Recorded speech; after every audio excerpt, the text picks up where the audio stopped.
इनको कम से कम 3 लाख से बिचारे भेजेंगे। मंजूर है ये, बहुत बहुत धन्यवाद। राज बब्बर के लिए पहली बार मेवात में वोट मांगने पहुंचे पूर्व सीएम हुड्डा और उदयवान। आपको बता दें कि हरियाणा के पूर्व मुख्यमंत्री भूपेंद्र सिंह हुड्डा प्रोग्राम लोकसभा से कांग्रेस प्रत्याशी राज बब्बर के लिए पहली बार नूंह जिले में वोट मांगने के लिए पहुंचे। उनके साथ पार्टी के प्रदेश अध्यक्ष उदयवान सहित पार्टी के कई दिग्गज नेता उपस्थित रहे।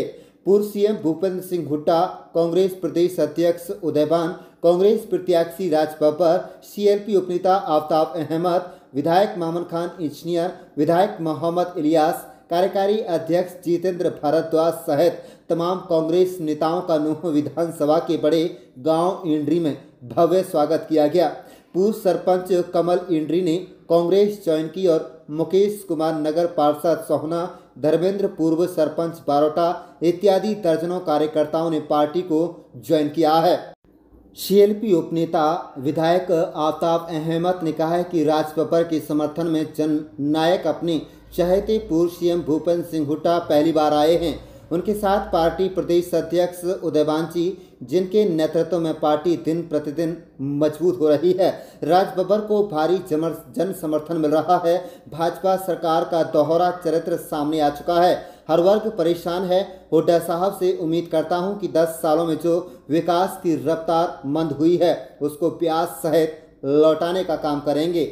वहीं राज बब्बर ने कहा है कि भूपेंद्र सिंह हुड्डा को लेकर कहा कि पूर्व सीएम कहूं या भावी सीएम कहूं, मैं प्रत्याशी हूं और मेरी जमानत के लिए जो आए हैं, जैसे हमारे जैसे कार्यकर्ता काम कर सकते हैं, जो मेरी जमानत पक्की हो जाएगी, आपका प्यार और आपका सहयोग मालूम हो जाएगा। उक्त व्यक्ति भूपेंद्र सिंह हुड्डा की तरफ इशारा करते हुए कहा कि समस्याएं बहुत हैं, समस्याओं का हल हमारे नेता करेंगे। मैं आपकी केंद्र में राज्य में पूरी तरह वकालत करूंगा, योजनाओं को आम जनता तक पहुंचाऊंगा। उन्होंने कहा है कि आगामी 25 मई को इतना वोट दीजिए कि कम से कम लगे कि हुड्डा साहब की बात को अमली जामा पहनाया गया है। वहीं भूपेंद्र सिंह हुड्डा ने कहा है कि इंडिया गठबंधन को संविधान बचाना है, प्रजातंत्र बचाना है। मेवात में जो भी काम हमारे समय से रुके हुए थे, जो काम किए गए, मेडिकल कॉलेज, ITI, सड़क, ये पूरे किसानों की समस्याओं को देखते हुए कोटला झील बनाई गई। आगे अधूरे काम पूरा करूंगा। पूर्व सीएम हुड्डा ने कहा है कि राज बब्बर लोकसभा में मजबूती से बोलते हैं, इनकी आवाज़ में दम है। जो मेवात को लेकर ये कहेंगे वही होगा। वोट प्रतिशत बढ़ाओ, जीत हो जाएगी। 3 लाख से जिताने का वायदा भी जनता से लिया।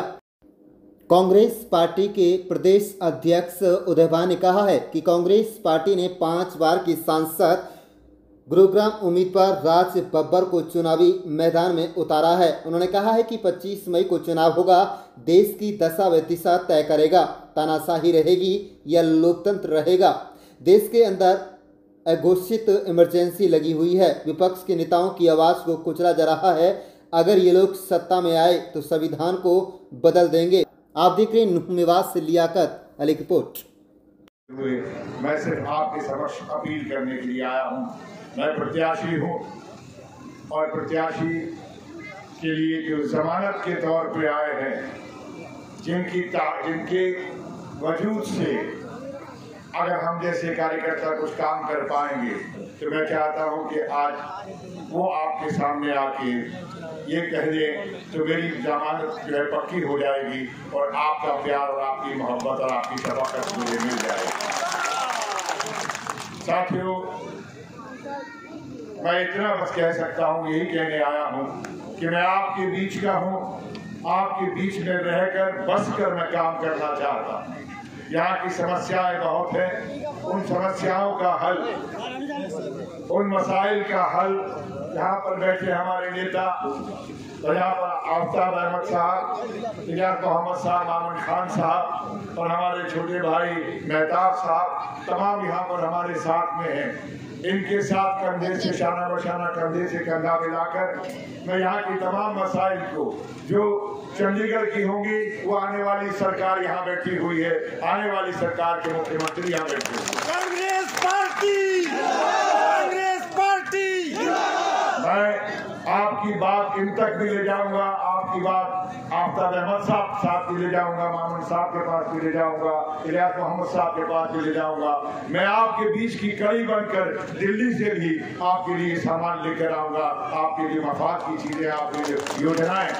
दोस्तों, इसके बाद मैं कुछ नहीं कह सकता, बस आपको बड़े अदब के साथ में झुककर नमन करता हुआ, नमस्कार करता हुआ आपसे वोट की अपील करता हूं। 25 तारीख को इतना वोट दीजिएगा कि कम से कम लगे कि आप हमारे इतने मजबूत जामिन यहाँ पर मौजूद है, तो राज बब्बर को लगना चाहिए कि उनके जामिन इतने मजबूत है तो ये साथी भी इतने ही मजबूत होंगे। बहुत बहुत शुक्रिया, धन्यवाद, प्रणाम, जय हिंद।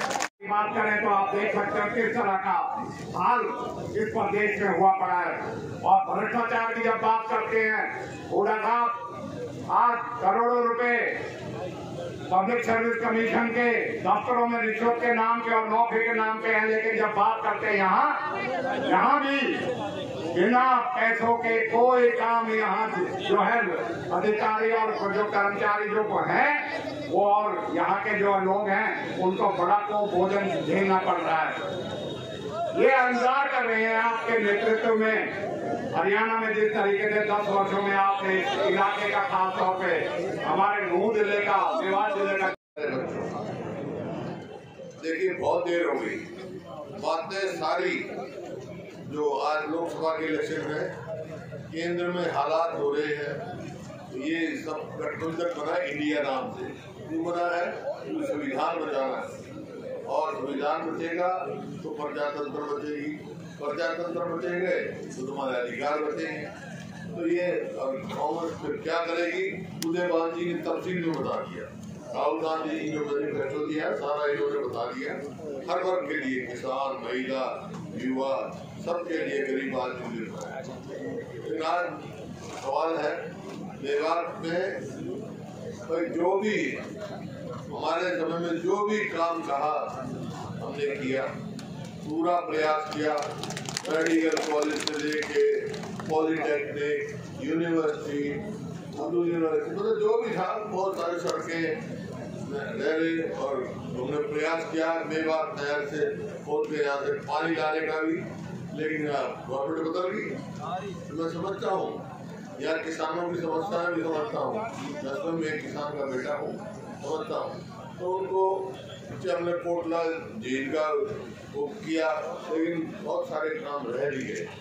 तो समय है, एक बात मैं यहाँ आया हूँ एक बात कहने के लिए, ये चुनाव जो है केवल लोकसभा में भेजने का नहीं है, ये चुनाव फैसला करेगा अगली सरकार हरियाणा में किसकी बनेगी।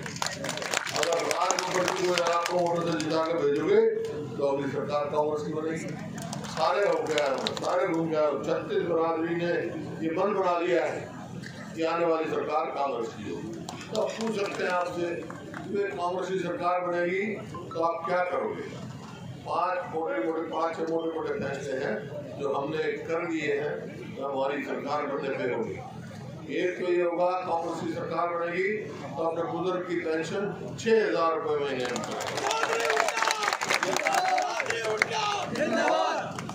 जो गरीब आदमी की है उसकी 300 यूनिट तक बिजली माफ करेगी, क्योंकि महंगाई बढ़ रही है। इसी प्रकार से गैस के सिलेंडर जो 1400 का है वो 500 से ज्यादा का नहीं होगा। और जी सरकार ने हमने 100 गज के प्लॉट दिए 4 लाख, इन्होंने एक भी नहीं दिया तो बता दो। बल्कि और हमारा जो प्रदेश प्रति व्यक्ति आय, निवेश और हर चीज में नंबर 1 था पूरे देश में, आज किसी में नंबर हो गया 1 हो गया बेरोजगारी में, महंगाई में, अपराध में। तो ये है स्थिति।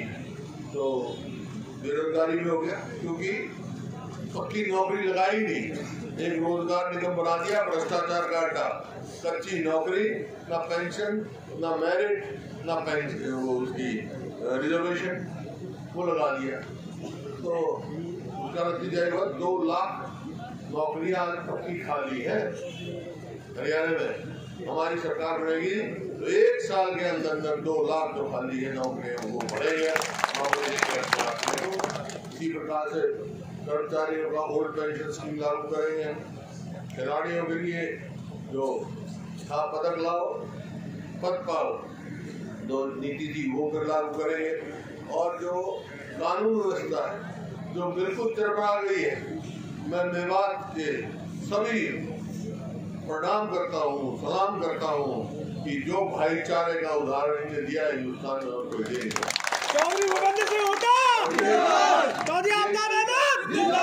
यही तरीका है, यही एक रास्ता है जो पूरे देश को ऊपर लेके जाएगा। मेवात के लोग बहुत समझदार हैं, लेकिन एक बात तो याद होगा, 2005 में हमारी सरकार बनने से पहले कानून व्यवस्था की ऐसी परिस्थिति थी, फिरौतियां मांगी जाती थी, डाके पड़ते थे, बलात्कार होते थे, मर्डर होते थे। 2005 में मेरे को मौका मिला, उन्होंने कह दिया भाई बदमाशों को या तो बदमाशी छोड़ दो या हरियाणा छोड़ दो। तो अगर हमारी सरकार आएगी तो एक बात कहने जा रहा हूँ, बदमाशों को हरियाणा में रह देंगे भाई। तब ठीक है, लेकिन वो सारे बात कैसे होगी? आज इतना बढ़िया उम्मीदवार दिया है आपको, पार्टी ने बहुत सोच समझ के की हुई है। पहले MP रह चुके, हमारे साथ रह चुके, हमने देखी है इनकी गर्जना, जब लोकसभा में बोलते थे ये बहुत मजबूती के साथ, तो आपकी आवाज भी वहाँ मजबूती के साथ उठाएंगे जो आज तक किसी ने नहीं उठाई। ये उठाएंगे, इनकी आवाज में दम है भाई, जो कहेंगे वो करना पड़ेगा। और जब कांग्रेस की सरकार बनेगी तो हरियाणा में जो ये कहेंगे, मेवात में जो ये कहेंगे वही होगा भाई। इनकी आवाज पर सरकार की सेवा करेंगे, यही कहने आया हूँ। मंजूर है ये बात? आपके मेवात से इतनी जगह को वोट नहीं छोड़नी है, कोई बाहर गया तो उसको बुला लो, कितनी वोटों से जब वोट परसेंटेज बढ़ाओ, वोट परसेंट बढ़ा दोगे तो आपकी जीत हो जाएगी। जीत हुई बड़ी वजह, जीत का मार्जिन बढ़ जाएगा। मैं पीछे हो गया हूँ सारे, वहाँ कह रहे हैं इनको कम से कम 3 लाख से जिता के भेजेंगे। मंजूर है ये? बहुत बहुत धन्यवाद। मेरे सभी सम्मानित पूजा के बुजुर्गों, नौजवान साथियों, मेरे बहुत ही प्यारे अजीज बच्चों, बहुत देर से आप इंतजार कर रहे हैं। मैं आपसे निवेदन करना चाहूंगा कि ये जो 25 मई को चुनाव होने जा रहा है, ये चुनाव इस देश की दिशा और दशा बताने का काम ये चुनाव करेगा। ये चुनाव ये तय करेगा कि हिंदुस्तान में तानाशाही रहेगी या इस हिंदुस्तान में संविधान के मुताबिक लोकतंत्र और प्रजातंत्र कायम रहेगा। एक तरफ आज देश में जो शासक है, जिसने इस देश के अंदर अघोषित इमरजेंसी लगाई हुई है, जो इस देश को तानाशाही की तरफ लेकर जा रहा है, जो चाहता है कि इस देश में चीन और रूस की तरह एक ही पार्टी का शासन हो, विपक्ष के नेताओं को जेलों में बंद कर दिया जाए, उनकी आवाज को कुचल दिया जाए और भारत की जो संवैधानिक संस्थाएं हैं उन सब का गला घोट दिया जाए। आज सबसे बड़ा प्रश्न यह है कि इस देश में प्रजातंत्र बचेगा, संविधान बचेगा, या संविधान को आज इतना खतरा हो गया है, अगर ये शासन आ गया तो संविधान नहीं रहेगा। इस बात को आज सोचने की जरूरत है। आज क्या कारण है कि बीजेपी के लोग संविधान के क्यों खिलाफ हैं? ये मूलतः ही जब हमारे भारत के स्वतंत्रता सेनानियों ने, हमारे भारत के शहीदों ने कांग्रेस पार्टी के नेतृत्व में सभी जाति, वर्ग, धर्म और संप्रदाय ने कांग्रेस के झंडे के नीचे इकट्ठा होकर के इस देश में आजादी की लड़ाई लड़ी और यहाँ से अंग्रेजों को मार भगाने का काम किया, तो इस देश में जब अंग्रेजों को यहाँ से हटाया और अपने शासन अपने पास आया, तो इस देश की व्यवस्था को बनाने के लिए बाबा साहब डॉक्टर भीमराव अंबेडकर को, जो जिम्मेदारी कांग्रेस पार्टी के नेता आदरणीय पंडित जवाहरलाल नेहरू, महात्मा गांधी जैसे हमारे नेताओं ने डॉक्टर अंबेडकर जी की जो ड्यूटी लगाई, और उन्होंने 2 वर्ष 11 महीने 18 दिन लगा करके 68 देशों का संविधान का अध्ययन करके जो भारत को नायाब एक संविधान का तोहफा दिया, जिसमें सभी जाति, वर्ग, धर्म और संप्रदाय के लोग, कोई भी किसी तरह का भेदभाव नहीं हो, सबको बराबर का वोट का अधिकार हो, कोई भी आदमी अपनी मर्जी से अपनी पूजा पद्धति को स्वीकार कर सकता है, सभी धर्मों के लोगों को पूरा बराबर का सम्मान हो, ऐसा भारत का संविधान बाबा साहब ने दिया था। और उस संविधान पर चौधरी रणजीत सिंह हुड्डा, चौधरी भूपेंद्र सिंह हुड्डा जी के पिताजी, वो भी संविधान सभा के सदस्य थे, उनके भी इस संविधान पर हस्ताक्षर हैं। और इस संविधान को जो एक धारा को बाबा साहब ने 26 नवंबर 1949 को पारित कराया था संविधान सभा से, तो उस संविधान का विरोध किसने किया? उस संविधान का विरोध किया था उस समय की आरएसएस, उस समय की जनसंघ में, जिसे आज बीजेपी कहते हैं। इन लोगों ने 30 नवंबर को आरएसएस का जो मुखपत्र है ऑर्गेनाइजर, उसमें एक लेख लिखा, संपादकीय लेख लिखा, जिसमें कहा कि हम इस भारत के संविधान को नहीं मानते क्योंकि इसमें मनुस्मृति का उल्लेख नहीं है, इसलिए हम इस संविधान से सहमत नहीं हैं, इस संविधान को हम बदलना चाहेंगे। और उन्होंने इस देश के 79 शहरों के अंदर जगह जगह रैलियां की और 11 दिसंबर 1949 को दिल्ली के रामलीला मैदान में जो रैली की थी, उसमें बाबा साहब डॉक्टर भीमराव अंबेडकर के पुतले फूकने का और भारत के संविधान को जलाने का, उनकी कृतियों को जलाने का काम आज की इस बीजेपी और उस समय की जनसंघ ने किया। इस बात को देखें कि ये किस तरह से संविधान के खिलाफ है। ये बार बार किस तरह से मोहन भागवत कहते हैं कि संविधान की समीक्षा करेंगे।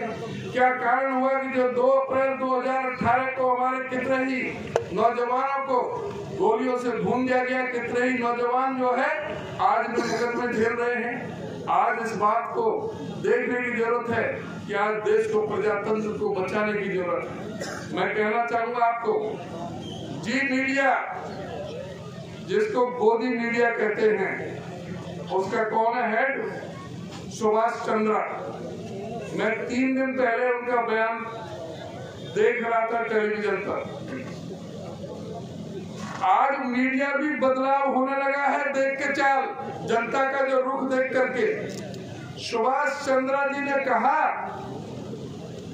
कि 180 देशों में लोकतंत्र है, जिसमें भारत का दुर्भाग्य है कि भारत उन 180 देशों में 159वें नंबर पर आता है।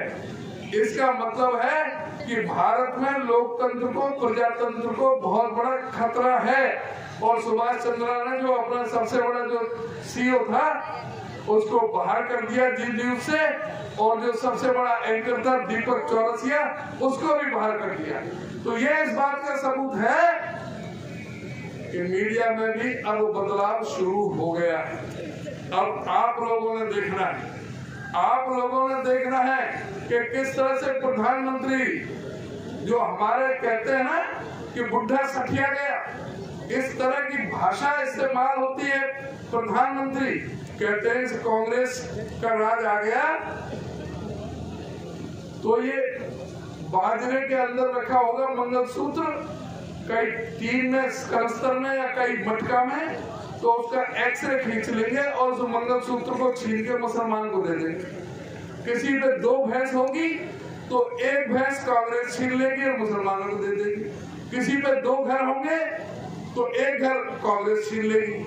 अरे 55 साल कांग्रेस ने राज किया है, इस देश की आजादी की लड़ाई लड़ी है। आज देश का जो